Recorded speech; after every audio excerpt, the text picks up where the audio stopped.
सोनाओ electric green take limited, अब देखिए आज बहुत ही अच्छी खासी तेजी देखने को मिली। 10% की इंटरडे जंप हमें देखने को मिली। हालांकि यहाँ पर जो है 8.5% के आसपास की तेजी के साथ क्लोजिंग हुई है, बट आज आपका एक न्यूज आना और उस न्यूज की वजह से 10% का जंप हमें देखना। और इस जंप में ना आपका हुआ क्या है कि भैया जो एक स्लोपन दिख रहा था स्टॉक के अंदर, वो स्लोपन आज यहाँ पर जो ना कहीं उसका एक टाइम पीरियड से वो टाइम पीरियड अब खत्म होने वाला है। आज आप एक बेहतरीन लेवल के ऊपर क्लोजिंग दिए, कल आपका रियल टेस्टिंग है और यहां पर पता चलेगा कि क्या ओइल इलेक्ट्रा 1200 रुपए आना है या फिर 1500 रुपए जाना है। तो जैसे ही आज ओइल इलेक्ट्रा में बूम देखने को मिला, तुरंत ही हर जगह यहां पर जो है ना खबरें चलने लगी। और ऑलरेडी मैंने आपको बता दिया था रेजिस्टेंस लेवल और सपोर्टिंग लेवल, और इसके साथ साथ डिस्कशन कर लिया था फंडामेंटल पर। तो वैसा ही यहां पर होता हुआ दिख रहा है।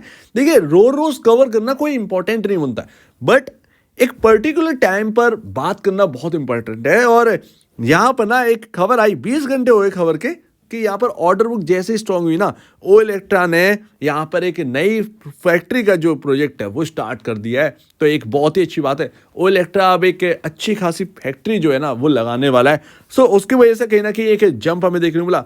साथ में ध्यान रखिएगा, ओइल इलेक्ट्रा को हम सिर्फ एक बस से जानते थे। मैं दोबारा याद दिला दूं, ओइल इलेक्ट्रा को सिर्फ हम एक बस से जानते थे। अब वो यहाँ पर जो एक लार्ज कॉमर्शियल व्हीकल्स ट्रक की बात करें, उसके अंदर भी एंटर कर गई, जो कि ऑलरेडी मैं आपको सेगमेंट वाइज जब Q2 के नंबर्स आए थे तो मैंने आपको कहा था, जोर दिया था कि देखिए बस ही नहीं, अब ये ट्रक में भी अब उतर चुके हैं। तो उस पर ध्यान रखिएगा, सिर्फ बस तक ही सीमित नहीं रही है ओइल इलेक्ट्रा। तो अभी आपके सामने 1 ईयर कैंडलस्टिक चार्ट है और बेहतरीन रिटर्न, मल्टी बैगर स्टॉक, सब कुछ जो कहो वो कम है ओइल इलेक्ट्रा के लिए। निवेशक जो 80 रुपए से बाई करके बैठे थे ना, आज क्या ह्यूज रिटर्न कमा रहे हैं। और जब वो बातें सुनते होंगे इधर उधर की, तो वो और भी ज्यादा यहाँ पर ना 56 इंच का यहाँ पर छाती कह सकते हैं उनकी हो जाती होगी। और क्योंकि यहाँ पर देखिए कि कहाँ तक जाने की बात कर, ग्रोथ कितना यहाँ पर जा सकते, पोटेंशियल देखिए, इतना सब कुछ यहाँ पर हो रहा है। खैर वो बात की बात है। यहाँ पर आप देखेंगे तो हाइस्ट जो है वो 1470-72 के आसपास का हाई है ऑलमोस्ट। और अब यहाँ पर जो क्लोजिंग हुई है वो मैं आपको दिखाऊंगा लास्ट में कि किस लेवल पर क्लोजिंग हुई है। बहुत ही क्रूशियल लेवल पर आप आ चुके हो। या तो कल मेक और ब्रेक डे होगा, या तो कल आपको और बेहतरीन जंप देखने को मिलेगी, अच्छी खासी यहाँ पर जो है ना जंप देखने को मिलेगी, या फिर कल फिर से एक डाउन साइड यहाँ पर जो है ना आपको देखने को मिलेगा। लेकिन कल क्लोजली वॉच करिएगा। और अगर इर्द गिर्द ही बंद हो जाए ना, अगर नीचे भी बंद हो, ये जो मैं लास्ट में बताऊंगा, चलिए ठीक है उसको बाद में बात करते हैं। लेकिन फिर भी यहाँ पर जो है निराशा मत लीजिएगा हाथ में, अगर थोड़ा सा भी यहाँ पर जो है ना 1-2% की एक गिरावट हमें देखने को मिले, ध्यान रखिएगा। तो अभी अपॉर्चुनिटी है और 10,631.92 करोड़ का मार्केट कैप है। लेकिन मार्केट कैप से ध्यान रखिएगा, आप हर बात पता नहीं कर सकते हो। पूरी वैल्यूएशन एनालिसिस मार्केट कैप से नहीं होती है, ये बात ध्यान रखिएगा, ठीक है। अब यहाँ पर हमें एनालिसिस करना है तो आप ईपीएस करो, आपको एनालिसिस करना है तो पी रेशियो करो, जो आपका भाई है। सिंपल सी बात है, निवेशकों का भाई, पी रेशियो, ईपीएस, ये आप एनालाइज करना स्टार्ट करिए। प्रोजेक्शन करिए कि आगे आने वाले टाइम में कितना, ये क्वार्टरली नंबर्स कैसे आने वाले हैं, प्रोजेक्शन करिए, सिंपल है। और अभी अगर आप देखें तो Q2 के बाद यहाँ पर Q2 के आते ही यहाँ पर वैल्यूएशन कंफर्ट हमें देखने को मिला और हम वापस जो है वो हायर साइड आ चुके हैं। 137.15 का पी रेशियो है। आप आते हो अब ऑटोमोबाइल में, सिंपल सी बात है, ऑटोमोबाइल का पी, इंडस्ट्री पी जो है ना वो आपको देखना ही पड़ेगा। सिंपल सी बात है, 16.44 का है, उसके अगेंस्ट आपका 137.15 का पी रेशियो है। ये छोटी बात नहीं है, ठीक है। बट आप कौन है, आप जो ओल्ड व्हीकल्स चल रहे हैं आप उससे बिल्कुल भी ताल्लुक नहीं रखते हैं, आप आते हैं ईवी में। तो ईवी की जो वैल्यूएशंस है वो आपको मिलेगी। अब प्योर ईवी व्हीकल है इंडिया की, प्योर एक लौता स्टॉक अगर आप कह सकते हैं, pure EV stock Olectra ही आपको देखने को मिलता है मार्केट के अंदर भी। तो वो सिंपल सी बात है, वैल्यूएशन तो हाई होगी। अभी तक मार्केट देता आया है, बबल जैसा कुछ लग नहीं रहा। हालांकि हाँ वैल्यूएशन काफ़ी स्ट्रेच है, बट फिर भी प्रीमियम तो आपको देना ही पड़ेगा, और जैसे ही यहाँ पर जो आपका ईपीएस या कहें प्रॉफिट बढ़ता रहेगा, अर्निंग पर शेयर जैसे उछलता रहेगा, क्योंकि अर्निंग पर शेयर का मैंने प्रोजेक्शन जो है वो ऑलरेडी मैं आपके सामने बहुत पहले रखा था, जो आपने बहुत पसंद किया था। ईपीएस मैंने आपको बताया था कि किस तरीके से 3-4 साल में अर्निंग पर शेयर हो जाएगा, जो ऑर्डर बुक मिली है तो उसकी वजह से। तो सिंपल है, जितना प्रॉफिट बढ़ेगा ईपीएस भी उछलेगा, और उसकी वजह से ये पी रेशियो वैल्यूएशन वाइज ये कंफर्ट आने लगेगा, धीरे धीरे करके आने लगेगा। और आप देखिए आपके जो सगे वाले हैं, यानी कि ओ इलेक्ट्रा के जो सगे वाले हैं, जैसे कि टाटा मोटर, अशोक लेलैंड, और यहाँ पर अगर आप देखो उनके पी रेशियोस कहाँ पर 14.76, 23.90, अशोक लेलैंड का आपका 126, आज तो बढ़कर 137 है। सो दैट अगर आप यहाँ पर देखें तो ये जो कंफर्ट है वो इनको मिल रहा है वैल्यूएशन वाइज, बट ये अब बिलोंग आपसे नहीं करते हैं, ये अलग सेगमेंट है, आप एक अलग सेगमेंट है। सिंपल सी बात है, ये फ्यूल वाले हो गए, आप एकदम ईवी रिन्यूएबल एनर्जी वाले हो चुके हैं। तो ये बहुत बड़ा अंतर है। मार्केट भी इसमें कंफ्यूज है, ध्यान रखिएगा। आप ही नहीं यहाँ पर कंफ्यूज हो रहे हैं, मैं भी नहीं यहाँ पर कंफ्यूज हो रहा हूँ, पूरा मार्केट यहाँ पर कंफ्यूज है। ये सबसे बड़ी बात है। एक और इंटरेस्टिंग बात, बहुत ही समझने वाली, BMW रेवेन्यू जानते हैं, रेवेन्यू लैक्स करोड़ में। जरा ये बात ध्यान से सुनिएगा, लैक्स करोड़ के बावजूद इनका जो प्रॉफिट है बहुत ही तंगड़ा है, बहुत ही शार्प प्रॉफिट यहाँ पर है। बट इनकी जो मार्केट वैल्यू देखिए अभी के हिसाब से 68.29 बिलियन डॉलर का मार्केट कैप है। इसका हिसाब क्या है, ऑलमोस्ट 5 लाख से 6 लाख करोड़ के आसपास का मार्केट कैप की बात करी जा रही है। 5 लाख से 6 लाख करोड़ के आसपास का मार्केट कैप की बात करी जा रही है।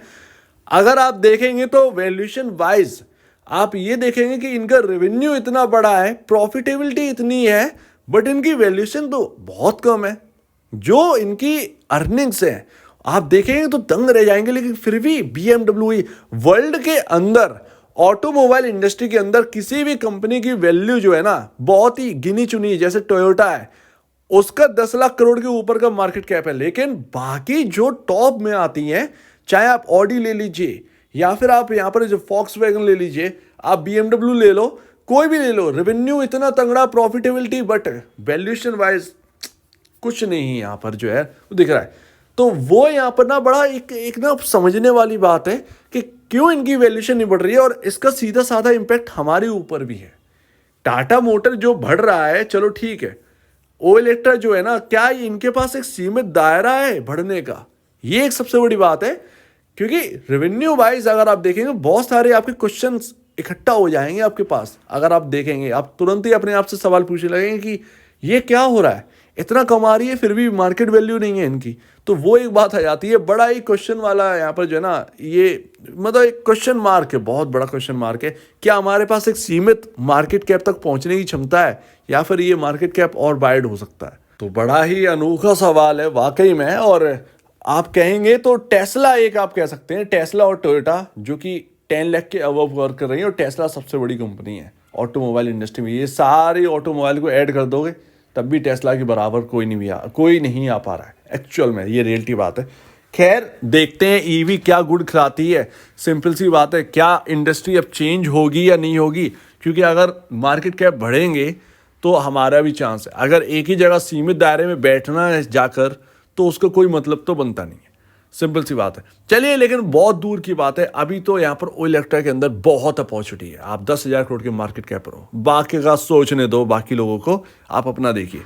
तो ठीक है, यहाँ पर जो क्रिटिकल लेवल की मैं बात कर रहा हूँ, आपको याद आ गया होगा, ये रहा। ये कौन सा लेवल है? 1270 और 1259। ये वो क्रूशियल लेवल्स हैं जिनके वजह से 3 बार तो क्रॉस ही नहीं कर पाया, ठीक है ना, 3 बार तो क्रॉस ही नहीं कर पाया। 4th टाइम में ये गिर गया, 4th टाइम में ये गिर गया ये स्टॉक, और वापस यहाँ पर जो है ना 1040 के आसपास का लो लगाया, जो कि मैं ऑलरेडी आपको मेंशन कर दिया था कि ये सब सपोर्ट्स लेवल है आपके 999 और 1040 1020 के आसपास, ये सपोर्टिंग रेंज है। तो ये यहाँ पर ना वहीं से सपोर्ट मिला, वापस हम उसी को क्रॉस कर चुके हैं। अब ये बहुत बड़ी बात है, 4 बार ये मायने रखता है। चौथी बार में तो गिरावट इतनी बड़ी आ गई, हम उस लेवल के ऊपर निकल चुके हैं। 1294 पर क्लोजिंग है, तो ये बहुत अच्छी बात है कल इसीलिए आपकी टेस्टिंग हुई। या तो जो आपकी जो रेंज निकली है, अगर इसके अंदर डाउन साइड भी आएगी ना, तो ये 1260 के नीचे नहीं जा पाएगा। कोई भी एक छोटी सी गिरावट आती है, ये 1260 से ये आकर घूम जाएगा और वापस हायर साइड। अगर कल इसकी रियल टेस्टिंग है तो इस पर ध्यान रखिए। स्टॉक तो ऊपर क्लोजिंग हुई है रेजिस्टेंस, हाई रेजिस्टेंस लेवल के ऊपर, बट फिर भी ध्यान रखिए। और अगर ये सक्सेसफुली हुआ तो भैया डब्ल्यू पैटर्न है, यही आपका सपोर्टिंग लेवल हो जाएगा। उसके बाद ध्यान रखिएगा, बहुत ही बेहतरीन पैटर्न। और अगर यहां पर ओ इलेक्ट्रा ने अपना जो हाई है ऑलमोस्ट 1470-72 के आसपास का, अगर ये निकाल दिया, तब आप ये समझिएगा कि इसके अंदर ना एक ऐसा यहां पर जो है ना एक प्राइस मूव जनरेट होगा कि एक मल्टी वैगर आपको फिर से रिटर्न देना कहीं ना कहीं स्टार्ट कर देगा। लेकिन क्या होगा उसमें, उस पर ज़्यादा जाइए मत। वैल्यूएशन जो है ना वो स्ट्रेच हो जाएगी, ये एक सबसे बड़ी बात है। वैल्यूएशन स्ट्रेच हो जाएगी तो वो निवेशकों के लिए ठीक भी नहीं है। फिलहाल जो है इसके ऊपर आ जाना ये बढ़िया बात है। Q3 के नंबर्स आए उसके बाद चलना स्टार्ट कर देगा भाई साहब। अगर अच्छे नंबर्स आ गए, ईपीएस और इंक्रीज हुआ, देन वैल्यूएशन कंफर्ट, फिर आप एक रेस के लिए तैयार। तो ये रहेगा तो बहुत अच्छा रहेगा। लेकिन अगर यहाँ पर पॉसिबल है, अगर कल यहाँ पर जो है ना सपोर्ट अच्छा खासा लिया, तो इसके अंदर कहीं ना कहीं कल के दिन तेजी और बढ़ सकती है। तो इस पर ध्यान रखिए। सो उम्मीद है आप इस बात को समझेंगे। आप क्या कहना है इसके ऊपर कमेंट सेक्शन में कहिए। और अब तेजी में वीडियो देखने के लिए बहुत धन्यवाद दोस्तों।